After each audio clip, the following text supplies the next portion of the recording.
This video is brought to you by GamerSubs. Use code MHB at checkout for 10% off your next order. It's that time of year once again. I have a tradition of playing Star Wars games around May the 4th, with the end goal of eventually having as many Star Wars Platinums as I can stomach. This year I have quite a few games on my to-do list, so we're starting this nice and early. Last year I decided to celebrate the month of May by getting the Platinum in every available LEGO Star Wars game, and that was an experience. In all honesty, for the most part, it was good fun, but I was definitely Legoed out by the end of it and thought I wouldn't need to venture back to the world of LEGO Star Wars until a new game released years down the line. That was until Sony went and dropped LEGO Star Wars 2, the original trilogy, for PS4 and PS5, which I was really excited to revisit as the first two games have a very special place in my heart. Until I saw the game didn't release with trophy support. So I put the game aside, looking to maybe give it a playthrough in my downtime, but while I was working on the God of War video, they did it. They patched in trophy support, and I knew right from that moment I needed to complete my LEGO Star Wars Platinum collection. Well, at least until they port over LEGO Star Wars, the video game, and you will do that, PlayStation. You hear me? I need my prequels fixed. So let's get ourselves a good old hit of nostalgia and see if a game from my childhood is really as good as I remember. As always, if you do end up enjoying the content, be sure to like the video, comment below some more platinums you'd like to see me tackle next, and subscribe so you don't miss out on future videos. As I said, I've platinumed a fair few LEGO games at this point, so I figured I knew what I was getting myself into here with the original trilogy. And I was sort of right. The Platinum starts off pretty much the same as all the other LEGO games, needing to play through all 18 levels in story mode and replay those levels again in free play in order to grab all the collectibles. You know it, you love it, it's a classic LEGO grind. Well, hold your horses, because this time around, that's not where this all ends. We need to play through the levels 4 separate times, and that's just way too many times. We have to play through the game in story mode, in free play, in challenge mode where we need to hunt down 10 mini kits with a time limit, and lastly a mode called Super Story, where for each episode all their levels are lumped into one big playthrough, but outside of that nothing's really new, you're just playing the story again. But I'll save that rant for later in the video. For now, as I said, step 1 was business as usual. Well, again, sort of. Since LEGO games as is can be quite repetitive, I've gotten into the habit of just blasting through this first playthrough, considering we can't 100% the levels our first run through anyway. However, LEGO Star Wars 2 is an oldie, so some of the streamlined features in future games, well, they're not here, and that was evident right from the very beginning when I realized I needed to achieve true Jedi in both the story mode and free play mode. They weren't combined. So my usual strategy of getting through the levels as fast as possible, yeah, that wasn't really an option. I'd need to make sure I take my time and collect enough studs, otherwise I'd need to replay the level more than the 4 times I already was going to have to do. This wasn't so bad though, because I treated this like a chance to sit back and soak in the nostalgia. There weren't many trophies we'd be getting during this step anyway, so why not just enjoy our time with the childhood classic, and honestly, this was one of my favorite parts of the whole experience. Getting those moments of deja vu when you reach certain levels, remembering where you were when you played them, it was a lot of fun. In terms of trophies, again, not much to report during this step. I created a custom character. There we go. My own Jedi. Created custom character. We're already on the board. Completed a level with True Jedi in story mode. Story Jedi. Collected a power brick. God damn, limited power at a price. Collect a power brick. That was unexpected. I forgot that was a trophy. And of course, completed all 3 of the movies. Hey, putting the death in Death Star. Into hiding. 2 stars down. Plus the bonus prequel boss fights, which was a great surprise, if not a little broken with the jump attack. Teamwork makes the dream work. Alright, that's for Darth Maul. Not the arm! That's for Dooku. That was really quick. End of the beginning. That was really quick. That was even quick, faster than Dooku. Step 2 was time for our free play mode run, going through all 18 levels, again with all the characters at our disposal to find and collect the 10 mini-kit pieces and the red bricks. By the time we'd reached this step, the only character we need to purchase to make all this possible is the TIE Fighter vehicle. Every other character we need unlocked during the story. It was during free play I noticed two things about this game. One, I was almost halfway done with free play before I saved up 2 million studs, which is a trophy, and the amount needed for our first stud multiplier. Bowl of studs for holding 2 million studs at a time. Just for fun. Purchase any extra toggle. Which was alarming considering I needed to save 4 billion studs. And 2, the trophy list is all sorts of out of whack. You get a trophy for completing a level with True Jedi in free play, or for finding every minikit in a level. Bang. Free range Jedi, that's for, yep, the True Jedi in free play.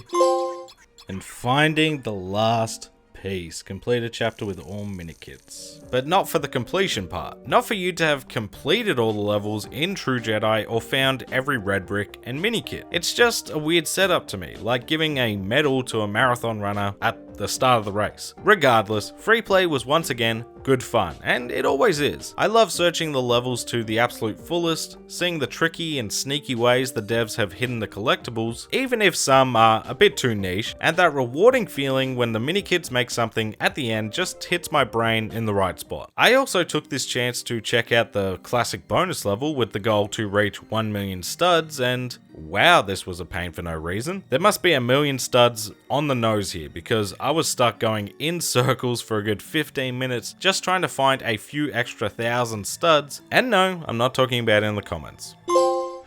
In a galaxy nearby. Alright, that's a Lego City level. Jesus. 33 minutes. I reckon a good 20 was stuck on the last like 10,000 studs. But that was it for familiar territory, and in step 3, it was time to play through the 18 levels once again to try out each level's challenge mode for the final of the 5 gold bricks that each level possesses. You had 1 for completing the level, 1 for each of the True Jedi bars, 1 for the minikits, and 1 for the challenge mode. But what is the challenge mode? Well, you have a time limit to go through the level and find 10 blue minikits. They aren't locked behind puzzles this time around, they're for the most part in plain sight. There's nothing else you need to worry about here, and like free play, you have access to all your characters, but not your red bricks. Which is why, after my first successful challenge run was complete, quick game of find the canisters. So earn a gold brick in challenge mode. I went straight to the shop to purchase all the hints because, well, they're dirt cheap. Hints of power. Purchase my first character, which just so happened to be Ghost Anakin, getting another trophy. Minifigure booster pack. Purchase any character, and Ghosts of Jedi Past. And because again they were cheap, bought all the vehicles as well. Forceful Charm for purchasing all the vehicles. Now the reason I bought Ghost Anakin is because the ghost characters, while expensive, are worth it. They don't take damage and enemies don't attack you unless you're in a vehicle. So this one purchase makes the challenge mode so much more bearable when you can just race through the levels and find all the minikits in about 40 minutes per episode. There's just too many levels with infinite enemies that are annoying as is, let alone with a time limit. The challenge mode wasn't too bad. Probably would have been a bit more fun if it wasn't just the same levels for a third time, but a good test of how quickly you can run through the levels when nothing else matters. It was a quick process if nothing else, and all that left me with was 9 gold bricks remaining before my big reward. This is where step 4 comes into play, and by far the most unnecessary inclusion in this whole game, hell, maybe the whole series. It was time for the bonus levels. Each episode has a secret door that you can build with gold bricks, which by this point we were well over the asking price. In said doors you have 3 options, each giving us a single gold brick in return. Now the character and minikit bonuses are fine. Sucks you don't keep the million studs, making it feel a bit pointless, but they don't take too long to complete, and in terms of the minikits, it's fun to actually use all these vehicles we've worked so hard to make. High speed shootout. Beat the best time for any character bonus. Minikit Mayhem. Beat the best time for any minikit bonus. The super story, on the other hand, is just, at this point, a slog to get through. It probably, in the end, took me 2.5 hours to complete all 3, but by this point, I'm just done with these levels, and it only serves to highlight how broken the game can really be. Infinite enemies, lightsabers are basically useless, half the time whiffing attacks, and a lack of checkpoints when building is not it when you've got an hour timer to complete all 6 levels. It's just unnecessary. Not difficult, especially to beat the stud and timer goals. You'll do that with plenty of time to spare, but it's just a bore to do it all again and sit through the cutscenes as well. Marathon Speedrunner. That's for beating the best time for any super story. Marathon Runner. That's for completing any super story. And Golden Hope, which is for getting all the gold bricks for episode 4. Golden Empire. Get all the gold bricks in episode 5. Golden Return. For getting all the gold bricks on Return of the Jedi. Not to mention, after doing all of this, my total stud count had only just surpassed 6 million, making the 5th and final step even more laborious. There we go. Bucket of studs. That's for 6 million.